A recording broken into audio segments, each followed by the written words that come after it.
A very good afternoon to you all. Thank you for joining us at the weekly roundup bulletin. With me, Wadulo, Mark Arnold.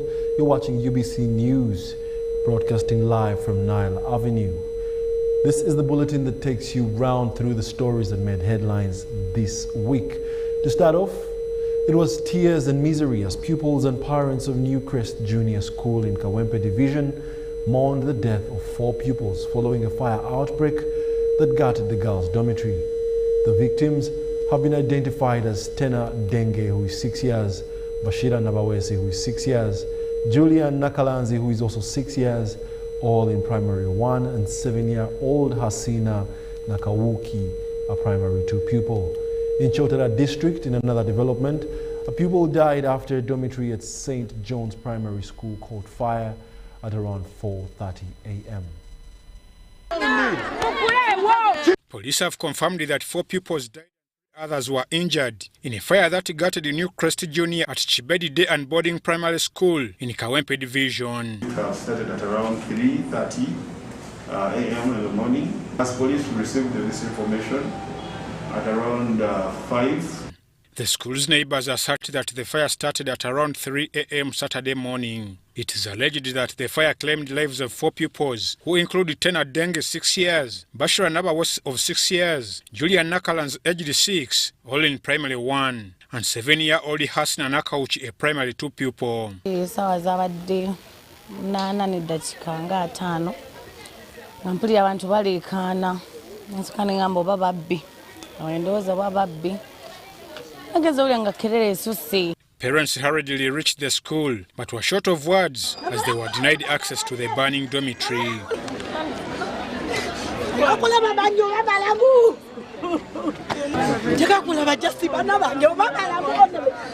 The school's teacher tried to calm down the teary parents in vain, prompting police to intervene. Parents who lost their children in the fatal fire outbreak broke down while talking to us. Abadde asomera wano ku Kibedi afudde omuliro naye amawulire tugenza okugafuna ssaawa 9 ez'ekiro.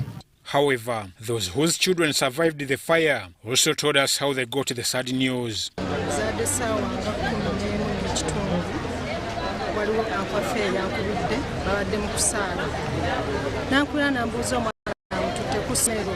Leaders that included the area's chairperson Joseph Chibuga and the mayor Emmanuel Serunjoji were equally touched by the incident. Tragedy. Fires gutted some of the dormitories for one of our best schools in Kawempe Division. This is our school which is known to the leadership of Kawempe Division. The injured were evacuated to Chadondo Hospital located in Sola Zone Kawempe 1 ward in Kawempe Division and are being treated there accordingly. Nakutte kumpi n'akatanda kange nembuuka nenvaayo waggulu katanda nentomera amadirisa. Ngenza owulira omwana aleekaana naye nasuze n'omwana omulwadde kati mbadde manyi aleekaana. The head of Chadondo Medical Center, Dr. Musoke Tamale, explains about the health conditions of the survivors. Some 7 children who happened to have suffocated due to the fire which engulfed their school. But the unfortunate thing, 4 of them reached here when they already died.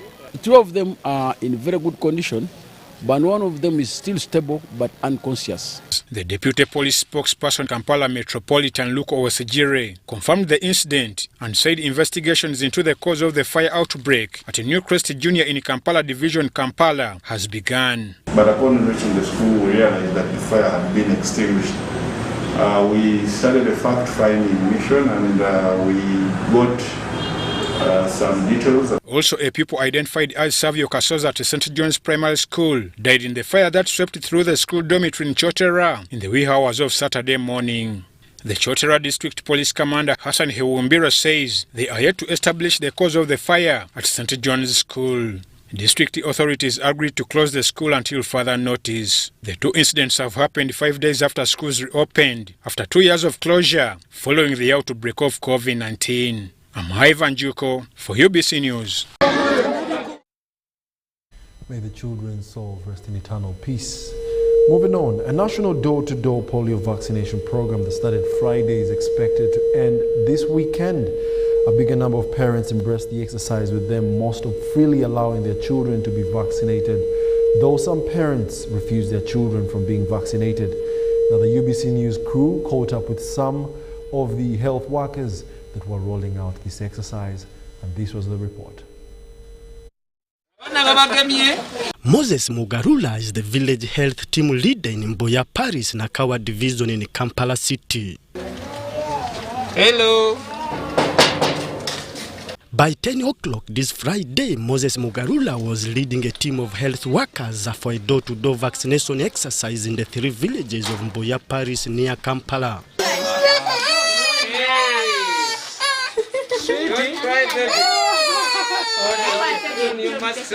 Mugarula says the public has embraced the exercise and most parents have allowed their children to be vaccinated. When people have responded, people are unwilling. We've gone to schools, we've talked to people. People are aware. Since they have been watching TV, people have been getting communication, and people are aware. By the end of the day, Mugarula estimated that over 800 children had been vaccinated in Mboya Parish alone. The population is too big. Some of our members, the vaccines got over, and we had to call for other vaccines, and the vehicles we have few. So we are moving, but we are moving on slowly by slowly. Since it's day one, I think by tomorrow, things will be okay. A section of the parents welcomed the move by government to vaccinate children. Happy we have received the polio vaccination in our school. We tried to vaccinate over 60 children. We had the boys and the girls. We are grateful for the government programs because this do help our children. Nsanyukidde kubanga polio tulaba kaseera ako abana babera balema tibabera n'obulamu bulungi. Vaccinating our children is a good thing because we protect them from polio. So I urge parents, please don't fear vaccinating your children because it is a good thing for them. I do appreciate the government so much for this program of coming door to door, immunizing their children. Meanwhile, some parents in Mboyatu village refused their children to be vaccinated, and this lady, who could not reveal her name, openly told the team the same. Maybe did their father tell you don't vaccinate them, or you heard people talking bad about it? It's my decision. It's her decision. The LC1 chairperson of Mboyatu village, Nathan Masaba, also says when he went for supervision, he was also faced with some resistance from parents refusing their children to be vaccinated. The exercise has not been very bad, though it had some few challenges. There are families where we would reach, and of course a lot of questions are given. They say, is this for example, if they have just taken a child for vaccination in hospital, they would ask us whether it would be better, good for them again to get another. Then of course we would convince them that it's a massive. Then some were refusing, of course. However, the World Health Organization representative in Uganda during the launch of the vaccination exercise on Thursday assured the public of the safety of the vaccines. And I would like to reassure you it is safe because all the necessary activities and materials and everything is ready to ensure that this is a safe vaccination campaign where infection prevention and control measures are all taken into consideration and arrangements are done. The door-to-door polio vaccination program that started on this Friday will last for 3 days, and according to the Ministry of Health, they are targeting 8.5 million children under the age of 5. Philip Aguta, UBC News in Kampala. Furthermore, Moroto District targets to immunize over 24,800 children below the age of 5 years in a mass polio vaccination exercise that kicked off on Friday this week across the country.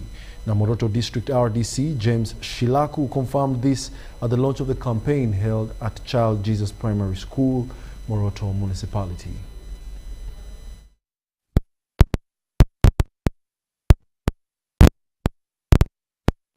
At exactly 9 a.m., Moroto District local government leaders and health workers were ready to start the vaccination process, which they launched at Child Jesus Nursery School in Moroto Municipality. The campaign aims at immunizing children below 5 years.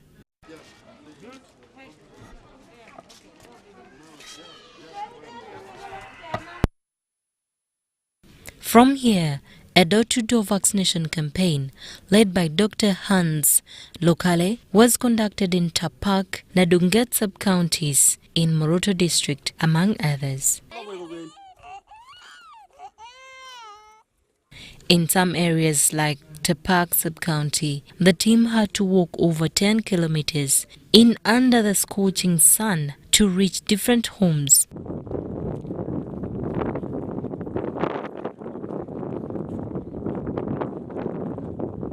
Moroto District Health Officer Dr. Hans Lokoli says they are targeting over 20,000 children in this district.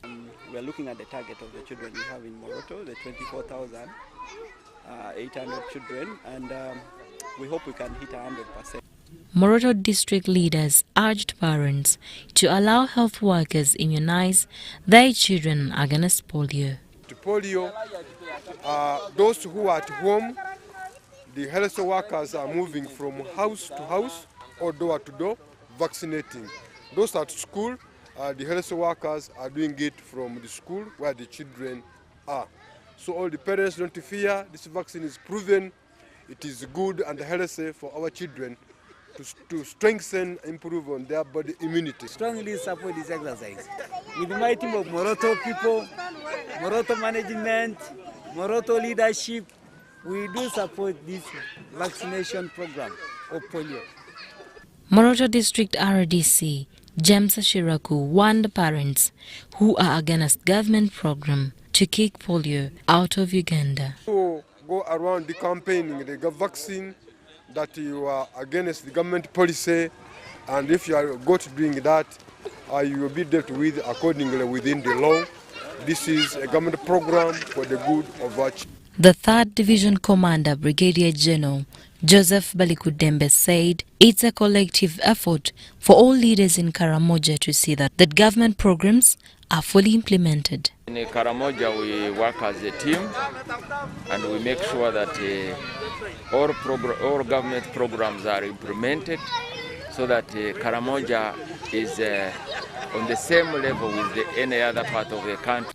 Polio vaccination campaign will last for 3 days across the country to prevent children from being attacked by polio.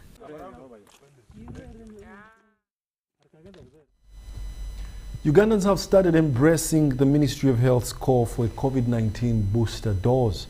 Residents of Muyenga, Bukasa near Kampala this week turned up in numbers for the booster dose courtesy of their chairperson Yasin Omari. And these are the details.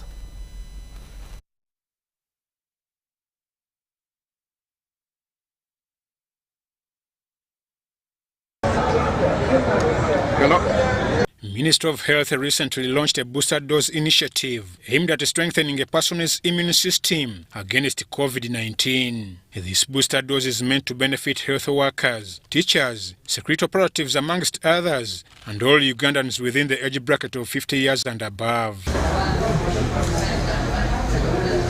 Saturday morning, residents of Muyenga Bukasa ward made it to the local area's yard to receive their booster dose. Beneficiaries of the day's jabs explain why they turned up for the 3rd dose in addition to the first doses received. It's advisable to get a booster shot, and we have to learn to live with the virus. Programs zino za government ne batugambye kati baba wakozesa Pfizer kati nganze bili nakozesa Pfizer nekati ate nkoseza ekika ekirala so that kibe kiyambako okuboostinga immunization area soka. Juliet Eve Namaganda, registered nurse midwife from Zambia Hospital, enlightens why a booster dose is recommended and its significance. We have started with people who are 50 years and above. And according to Minister of Health, we are going to vaccinate the health workers, teachers, the people in the security, because they are the people at the front line. The chairperson Muyenga Bukasawodi Asino Mal commended the government for its wide range of programs meant to benefit Ugandans. He, however, commented on the issue raised by Ugandans for members of parliament to elect the president, saying he initiated the idea some time back. You know very well that last time there was a lot of problem from the opposition that they were not allowed to campaign freely because of the SOPs. Now, if the presidential vote by suffrage is removed, we will not have those rallies in the first place. So it will help, one. It will also save money from taxpayers because presidential elections are very costly. The president is elected by the party with most MPs. So what's the problem? After all, we are the one electing MPs. Even now, the MPs are deciding our fate in parliament, okay, on our behalf. I'm Ivan Juko for UBC News. Furthermore, Vice President Jessica Alupo this week directed parents and school authorities to work in harmony to ensure that the government plan of phased system of reopening schools is implemented accordingly. Now, she also warned that school-related issues must not affect school-going children. The Vice President made these remarks during an impromptu visit to the Okorimongin Primary School in Katakwi District.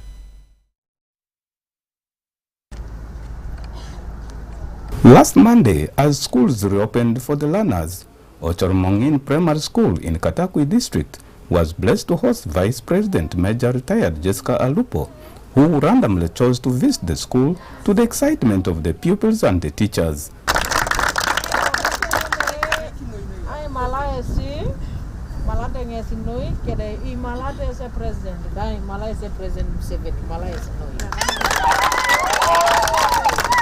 The school, which had a population of 636 pupils before the lockdown, only realized a handful turn up on the first day.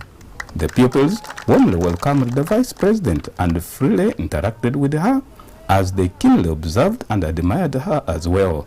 Before her visit to the school, Vice President Alupo had remarked at a function in Olilim village on the need for parents and teachers to work together if the phased reopening of schools is to be realized. Actually, now schools should be overwhelmed because the children are anxious to return to school. And I request that all the pregnant girls, even those who delivered, must be taken to school. They will be taken care of. It is not something that it's a laughing matter, but people can cancel them so that they can benefit from UPE and USE. Again, I would like to request that in schools of USE and UPE, no charges should be levied on the children. No child should miss school because people are wasting time trying to scratch things to cost the children to pay, and yet government has already paid their school fees. Children without uniform, children without shoes, even a child without a book on day one can fast attend. Then tomorrow you tell the child, you tell your father to buy you an exercise book and a pencil because you have come, you have attended, but you cannot write notes. Let the child first be in class at school as long as the teacher is standing in front of the children. That's how we can help them. Some things can be sorted as the children are moving on. On 10th January 2022, as children endeavored to report to school, one Samuel Okror, a parent of Moroto Ame Primary School, was grateful to the government for reopening the schools. As the schools now reopen, the task lying ahead of the school's management is the implementation of Standard Operating Procedures, SOP. Etole Ed Archangel, UBC News. The ADF commander Benjamin Chisokeranio, alias Ben, was this week captured by the Congolese Army FARDC in Vera region on his way from Burundi. The capture of Chisokeranio is perceived as a major breakthrough towards the neutralization of the Ugandan-based rebel group, the ADF, in Congo under the command of Musa Baluku. He has been in charge of intelligence, finances, and supplies within the Allied Democratic Forces. These are the details. The ADF has a top organ code named Kanana, a local Uganda word referring to 8,000, and was headed by Mukulu before he was last seen in April 2014 and subsequently arrested in Tanzania. He left most of the commanders under the leadership of his deputy, Sheikh Musa Baluku. In the wake of these UPDF airstrikes and artillery bombings of the ADF 4 major camps of Medina, initially Jamil Mukulu's main base, Kamango, among others, were infiltrated to break down the ADF command structure, detailing who is who and their roles. Benjamin Chisokeranio, alias Ben, is in charge of intelligence, finances, and supplies within the ADF. Benjamin is the son of Bwambale Chisokeranio, the leader of the National Army for the Liberation of Uganda, NALU, a Ugandan rebel group based in the DRC that was fighting against the Ugandan government. Benjamin acted as a go-between for the ADF and their benefactors in Sudan. He reportedly worked with Hassan al-Turabi, an influential hardliner politician in Sudan, and helped facilitate the first transfer of weapons from Sudan to the ADF in the mid-1990s. While in Sudan, he also received training in improvised explosive devices. Benjamin is a Mukonzo from Kasese district in Uganda. He has a sister in Kampala who helped the ADF transport recruits across the border to their DRC bases. He is considered a historical member of the ADF. He has 2 wives and several children. Benjamin acts as a judge in the ADF courts alongside Baluku and other top members. Sheikh Musa Baluku is the current Amir, the supreme leader of the ADF. He assumed overall command of the ADF group operating in northeast of Beni town in mid-May 2015. He is considered by most to be the final decision maker within the ADF in the Congo. He is a historical member, part of the first generation of the ADF. He has occupied various roles, one of the most important being the ADF's chief Islamic judge, who is responsible for deciding punishments according to Sharia law. For ADF members who break the group's rules, he is notoriously violent, presiding over beheadings, crucifixion, and death by firing squad. He is married to Jamil Mukulu's stepdaughter, only identified as Stella. Musa Baluku is a Mukonzo Bay tribe from Chambo 1 village, Karambi sub-county in Kasese district. Timothy Sibasi, UBC News. Special report right there. In other news, government was this week asked to rethink its decision of allowing pregnant girls go back to school. The director, Wakisa Ministries, Vivian Chitio, says that the chance should have been given to the girls after they have given birth. Let's take a look at what the report said.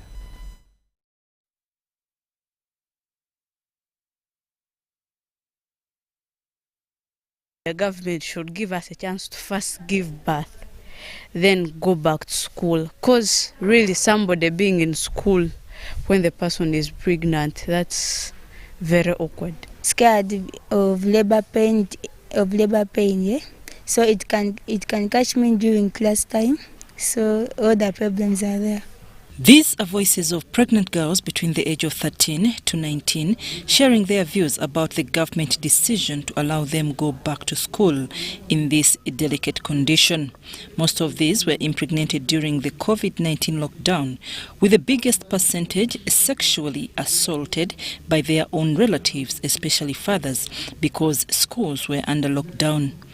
Ministry of Education and Sports released guidelines to schools for the re-entry of these pregnant girls, which stresses many to go on mandatory leave when they are at least 3 months pregnant. Has guided that these girls should be encouraged and allowed to complete their end-of-year examinations despite being pregnant, as long as the girl wishes to sit for end-of-year examinations. Pregnant women get fevers. they have this on, up and down, kind of feeling different temperatures. Is there a school nurse who is ready to treat these girls? Experts say pregnant girls being allowed back in school is not a new phenomenon, but renewed with the escalating of numbers of pregnancies during the lockdown. Some school heads say they will not allow pregnant girls in their premises because it sends a bad image to the rest of the students.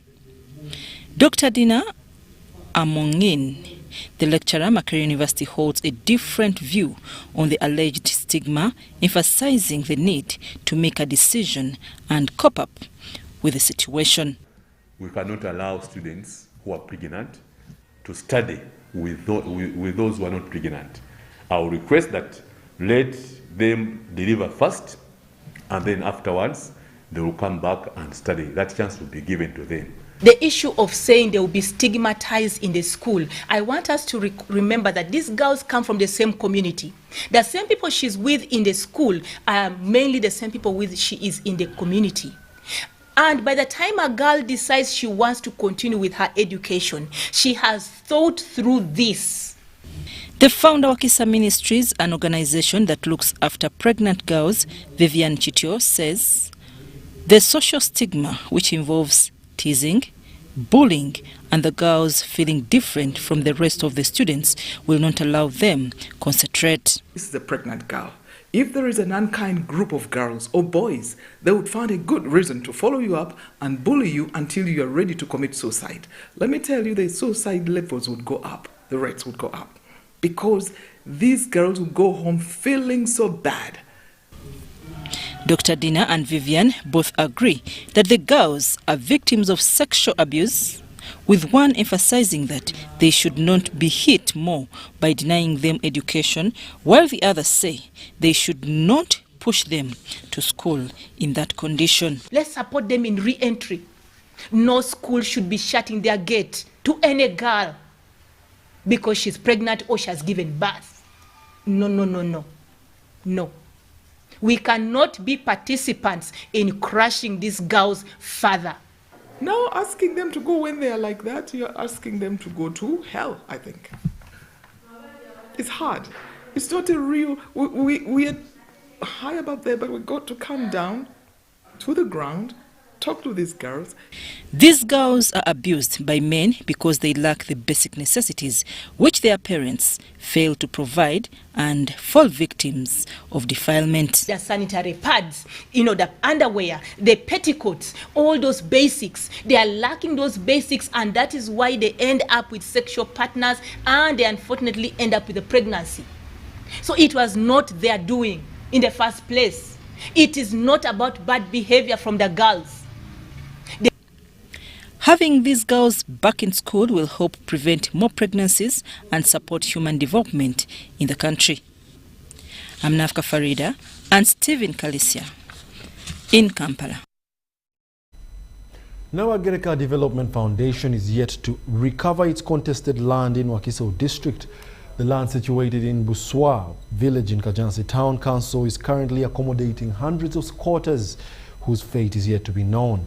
Now, the State House Anti-Corruption Unit spearheaded the drive to end the long-lasting land wrangles which had retarded the projects of the Nabagereka Development Foundation. Since 2008, the King of Buganda, Ronald Mwenda Mutebi II, donated 25.14 acres of land to facilitate the activities of Nabagereka Development Foundation, a charitable organization that leverages culture for development. Bw'obeera n'ettaka lyo naye nga wasangako abantu abo bakyesenza.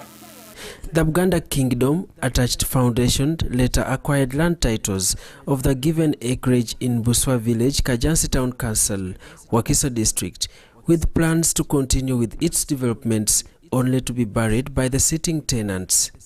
Government eriyenkola eyalandi fund. Abantu b'Erusanja bali mu Uganda. N'ab'Ebuswa bali mu Uganda. Lwaki ekkano temutuyamba? Government neegulira abantu b'Ebuswa ettaka lino abantu ne babeera n'eddembe lyabwe. Abantu b'awano abo abamanyiddwa bali mu biwandiiko era kyogeddwa bulungi nti maama Nnaabagereka tayagala kugoba bantu be. Naye waliwo endowooza mu ggwanga lino abantu balowooza nti bwe neesenza ekiro bwe manya nti gundi yaguze walinze nenzija nnyingirawo kino nenzimba mangu ne mmala nti nsobola okufuna. After several failed attempts to settle the matter, the Queen of Buganda, who also heads the Nabagereka Development Foundation, whistled to the State House Anti-Corruption Unit to intervene, and the process has gained positive results. There will be a mapping exercise to identify where every individual's kibanja is, and that will be done in 2 or 3 days. So by 20th January this month, the report will be out. Everybody who is on the Nabagereka Foundation land will be known, and the pieces of land they occupy. In a meeting held with the concerned residents, Colonel Edith Nakalema and officials from Buganda Land Board, Buganda Kingdom, led by Attorney General Christopher Bwanika, and Minister of Lands, Housing and Urban Development agreed to start the process of land mapping on Monday, 17th January 2022, with a call to locals to adhere and embrace the exercise. Government will not allow instability or any kind of violence. Police will be in charge of the area when the exercise is being conducted. The Nabagereka of Buganda, Sylvia Najinda, welcomed the progress of the exercise to recover the land and thanked the State House Anti-Corruption Unit led by Colonel Edith Nakalema for the dedicated service to the unit. And the Anti-Corruption Unit was the only entity that would help us, and so really I'm glad that we're where we are at this point, and that is at the point where the squatters or the people who are in the area today have agreed that we're going to really work this out together to see who's there and to see what we can do moving forward, because what we were interested in is to put our developments there, and of course in doing so we don't mean to hurt anyone. Daniel Mugoya, Nantongo Rebecca, UBC News. In more Kingdom news, Busoga Kingdom this week refuted allegations that their Chabazinga Wilberforce Gabula, the fourth is being replaced. Busoga Kingdom's Prime Minister Dr. Joseph Muvala says that the Chabazinga can only be replaced upon death. The argument is supported by the Bugabula South Member of Parliament Henry Morris Chibalia, who cites external meddling into Busoga affairs. On the evening of Thursday, 13th January 2022, this letter purported to be from the Kingdom of Busoga in eastern Uganda made rounds on social media. In it was communication to the effect that the current Chabazinga of Busoga, Wilberforce Gabula Nadjope IV, had been removed from office, and that the Council of Chiefs had installed Edward Columbus Wambuzi Muloki, the Zibondo of Bulamogi, something the leadership of Busoga has rubbished. We don't just replace a Chabazinga like that. We have a line. That kingdom has its line. It has what it follows. We just see last year the Chabazinga just closed the Busoga Luchiko and is yet to open the new Busoga Luchiko for this financial year, for this 2022. In agreement with the Bugabula South Member of Parliament, Henry Morris Kibalia, is Busoga Kingdom Prime Minister Joseph Muvawala. In a letter authored and shared on social media on Friday afternoon, Muvawala noted that the purported dismissal or election of a new Chabazinga is false and illegal. The letter further notes that a Chabazinga once elected under the Kingdom Constitution and its cultural reigns, only death can end his period in office. Busoga is now united in its own way. It's now moving on. The Chabazinga is addressing people, giving people the direction. We are handling developmental programs. We are now in a new era. It's a new chapter. So whoever wants to take us back to again disunite Busoga, disorganize Busoga, cause issues, please you go and fight your wars in your own tribes. Such moves as electing a new Chabazinga have been blamed on external interference. Let those who are not Basoga go and solve their issues. They have bigger issues in their tribes than the issues of Soga. Let them not carry the elephant when they have an antelope to carry, which is failing them to carry. William Wilberforce Gabulana Diopede IV was elected the Isebantu Chabazinga of Busoga Kingdom on 24th August 2014. This was before he was enthroned on 14th September of the same year, before he was duly gazetted on 24th June 2019. Henry Okurut, UBC. Dokolo South Member of Parliament Felix Okoto Gong this week survived a nasty road accident. The Vice Chairperson Lango Parliamentary Group, Moses Jr. Okot Bitek, said that Ogong was leaving his constituency for the graduation ceremony at Lira University when a bicycle made a U-turn in front of his car that instantly overturned. However, MP Okoto Gong is reported to be out of danger and has been airlifted to Mulago Regional Referral Hospital for further check-ups. This is Honorable Felix Okoto Gong walking to Uganda Police Chopper. He is out of danger. He survived a nasty accident that occurred early this morning. According to the Vice Chairperson Lao Parliamentary Group, Moses Jr. Okot Bitek, also Kyoga County Member of Parliament, Honorable Okot was leaving his constituency for the third graduation ceremony at Lira University when a bicycle carrying a bag of charcoal made a U-turn in front of them, and attempts to dodge caused the car to leave the road and overturned 2 times. He got a very nasty accident along Aguara Reserve Forest, where a cyclist who was riding a sack of charcoal made a U-turn on the road, and the Honorable, to save the cyclist, had to branch off the road, and the car did overturn about twice. Honorable Okoto Gong was rushed to Lira Medical Center for management, but later the Deputy Speaker of Parliament arranged for his transfer to Mulago National Referral Hospital for further assessment and management. The Deputy Speaker of Parliament did react to our request. The information that we have from Kampala is that the Honourable Member is safe, out of danger now. Safe, for he will undergo a few checks. Okot also cautioned road users in the wake of the growing number of road accidents in the country. These accidents will claim a lot of us, and we also probably urge that people take keen interest in educating themselves on the basics of road usage. This week, 9 traders lost their lives and several still admitted for management after a fatal accident that happened as they returned from a jewelry market in a Leptong district. Eddie Olua, UBC News. All street vendors and hawkers are expected to leave the streets this week.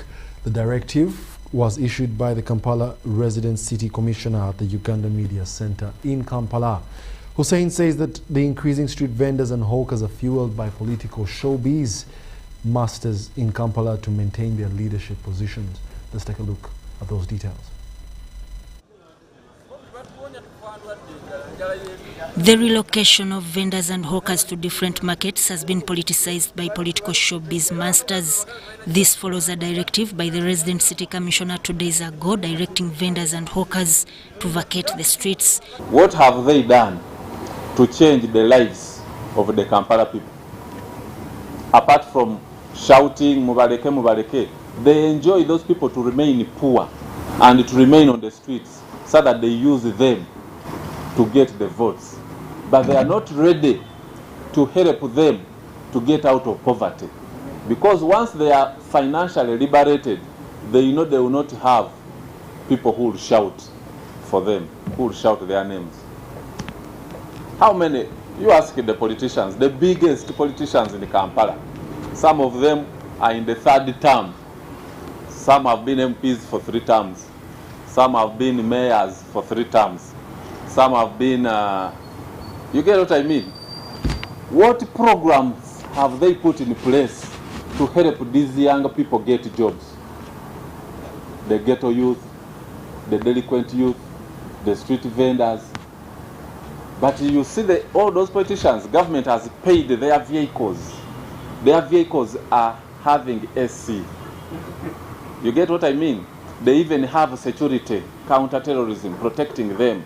So what they do, when they are sloping downtown, they go in those AC vehicles and they jump out. Mulimutia, temuvao.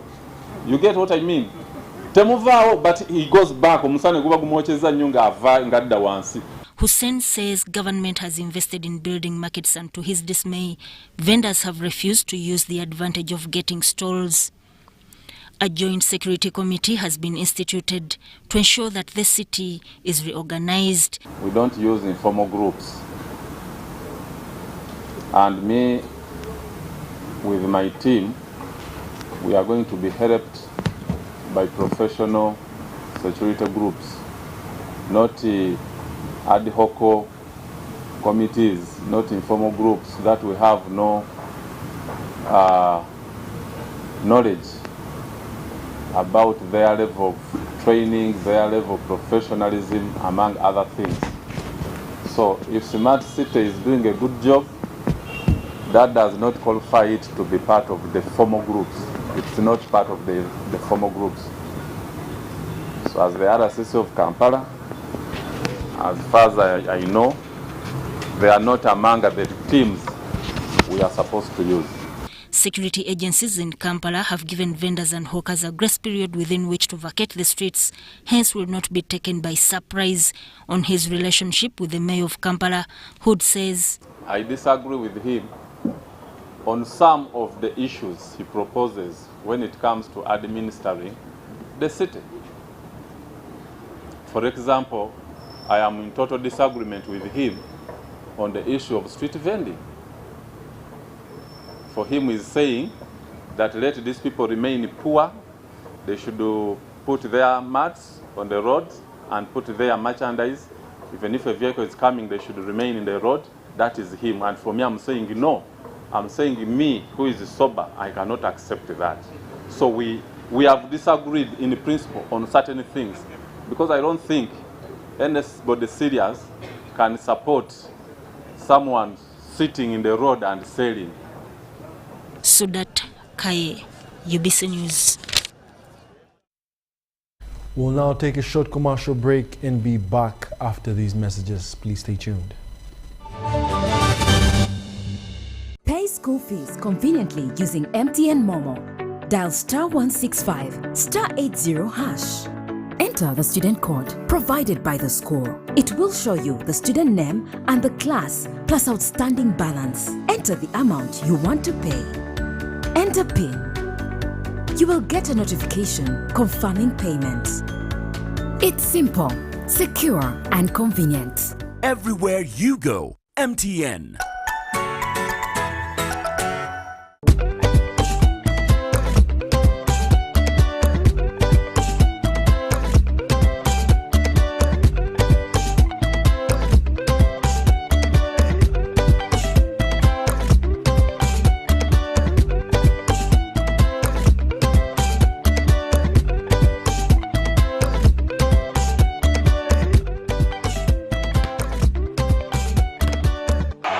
It's the 2021 Total Energies Africa Cup of Nations. Live, free, and exclusive to your public broadcaster, UBC, inspiring Uganda.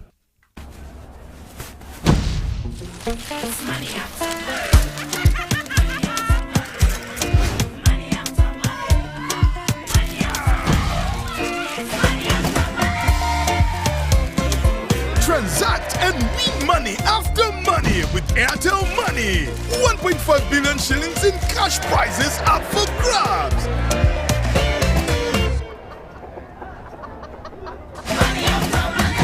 The more you transact, the higher your chances of winning. Airtel Money. Instant, secure, borderless.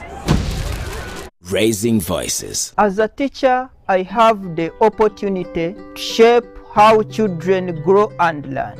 I believe in creating a non-violent school where children feel safe and respected. I promise to lead by example and create a different kind of relationship with my learners, one that helps them grow. In this time of COVID, what is your promise to the children of Uganda? Because a violence-free childhood is everyone's right. Raising Voices. You know, you could just buy a new smartphone from anywhere in Uganda. Dial *175 *94 hash to activate their 100% double data bonus offer on weekly or monthly bundles for 3 months. Better yet, you automatically receive free 1 GB valid for 30 days. You are hooked already, aren't you? Enjoy a 100% double data bonus from Airtel. Buy a smartphone from anywhere in Uganda and insert an Airtel SIM card. Dial *175 *94 hash to activate a 100% data bonus offer on weekly or monthly bundles, valid for 3 months. Dial *175 hash and select your preferred bundle to activate a 100% data bonus offer on weekly or monthly bundles, valid for 3 months. Airtel, the smartphone network.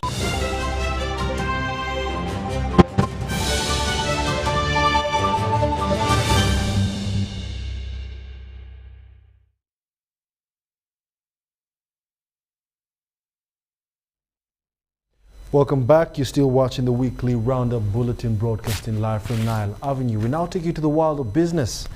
The newly advanced farming technologies piloted by the Korean Program on International Agency have boosted the yield of citrus production in Teso sub-region. These timely interventions have seen farmers harvesting a sack from a single tree and also earning more than 10 million shillings per season, which wasn't the case before. These are the details. Over the last 8 years, government in partnership with the Korean Program on International Agency has been addressing the challenges affecting citrus farming in Teso sub-region. Soil water management, which involved the farmers building trenches and basins and diverting water from the roadside into their orchards, and this could keep their trees green. Such timely interventions have empowered farmers who have now mastered the methods of new farming technologies and capable of identifying diseases devastating their orchards. When it rains, you will find that all those trenches will become full of water, and that water will not just be wasted. It will remain here, and it helps as you can call it as local irrigation. An increase in citrus production per annum has also been realized ever since the new technologies were adopted. I can easily get over 10 million per season. This orchard is 2 acres. So in this orchard, I have 525 trees. This has equally promoted some farmers to switch to citrus farming after realizing good results. I tried a lot of crops, but rarely could I get more than 1 million a season. But right now, when you invest in growing of citrus fruits, actually be sure of more than 10 million a season. Recently, farmers were supported with 7.5 billion shillings in a 6-year project that will see a model village instituted in Soroti district, benefiting farmers across the region. From the next months, with the cooperation of Honorable Mayor Soroti and the related officials, I will start to the construction of a most wonderful education center and orange process room in Rwanda. COPIA aims to increase rural household incomes by focusing on raising agricultural productivity through carrying out research on high value-added and disease-resistant agricultural produces. COPIA also disseminates efficient farming techniques with advanced technologies. During the launch of the project, Teso leaders committed their total support towards the implementation of the project. Your Excellency, I want to pledge personal commitment together with the staff, the entire community. We want to see success in this and many others to come. Citrus farmers are optimistic that this project will help them double the yields of their produce. Even the Korean expert came in and added unto us more knowledge on the cutting of the trees. And I'm very, very sure next year the outcome will be very, very pleasing to the farmers. But stakeholders ask them to focus on quality production to meet the demands of international markets. It's nice to hear a farmer making a testimony that this year we are going to increase our production by 100%. That's the quantity you are talking about. But the key issue is, how about the quality? Although such timely interventions have been made, but citrus farmers are still grappling with the price fluctuation as they feel cheated by the middlemen. My fear is on the marketing. Because yesterday, it is just my age which assisted me. A lady came and told me that she wanted to buy a bag of oranges at 15,000 shillings. I almost lost my head, but I looked at my age. I said, no, let me not react badly. Some of them blamed Soroti Fruit Factory authorities for considering fruit from outside and ignoring theirs. Last year, we haven't yet seen Teju buy our products. Teju buys their products from elsewhere. But we are appealing to them, since production has increased, we appeal to them to intervene and save the situation. Because for now, the production is beyond the demand. In response, the Chief Executive Officer, Soroti Fruit Factory, Douglas Ndaula, said the factory is currently not able to consume all fruits grown in Teso. I'm glad the farmers are here. We have a very short window, the harvest period. Okay? The factory, fortunately donated by the government of Korea in partnership with the government of Uganda, currently has a low capacity. So in that short time, we cannot take the fruits. But with this village model, there is some hope that the issue of price fluctuation will be addressed, as the project is intending to build a storage facility for farmers. This was reached after government signed a memorandum of understanding with the Korean government to boost citrus farming and improve household incomes among smallholder farmers in Teso sub-region.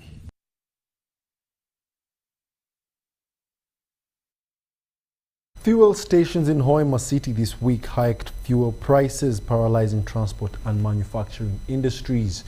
The price of petrol went up to between 10,000 and 12,000, up from 4,999 shillings per litre.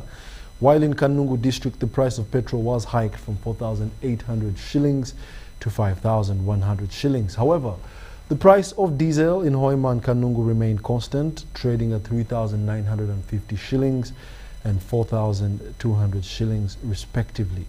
Let's take a look. 5 p.m. last evening, most fuel stations in Hoima City had run out of fuel, especially petrol.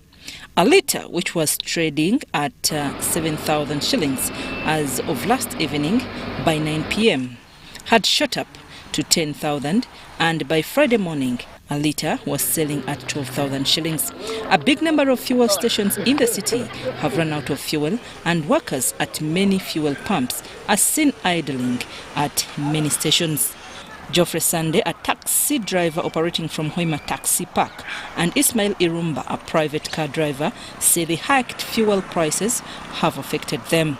The dilemma at play has called for a trickle-down of increasing transport fares for players in the transport sector to make two ends meet. We cannot afford to buy fuel at 10,000, 20,000. That is a high price. We can afford fuel from 5,000. You add times 2. That is a lot of money. The surging gasoline prices have also made life difficult for motorbike riders in Hoima City. They reveal that hiking their fares was the only option left for any town service.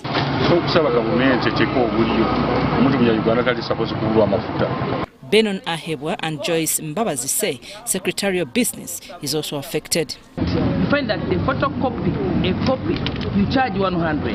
And when you come to the petrol station, your charge is 10,000. Now it is on 12,000 a litre. Now how will I survive? Meanwhile, down in Kanungu district, the situation is almost similar like that in Hoima, though with varying hiked fuel prices. High fuel prices have affected the transport sector in the hard-to-reach Kanungu district.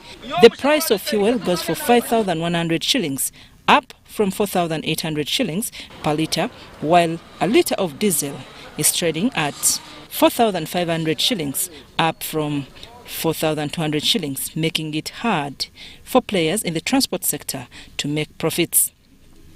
We visited some petrol stations in Kanungu town to know the cause of these high fuel prices. But now, these prices of petrol and oil is increasing in Kanungu because of transportation of fuel, plus these bad roads of Kanungu coming from transporting fuel from Kanungu, this side, the transport increments are very high.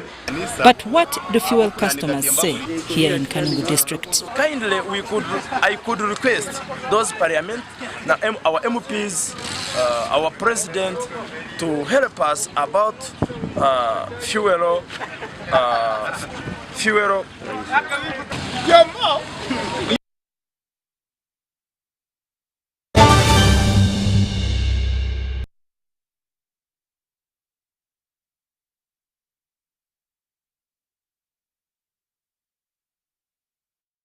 Time for. Thank you for being a lovely audience for this week's weekly roundup bulletin. My name is Wadulo Mark Arnold, and from the team we must say have yourselves a lovely Sunday afternoon.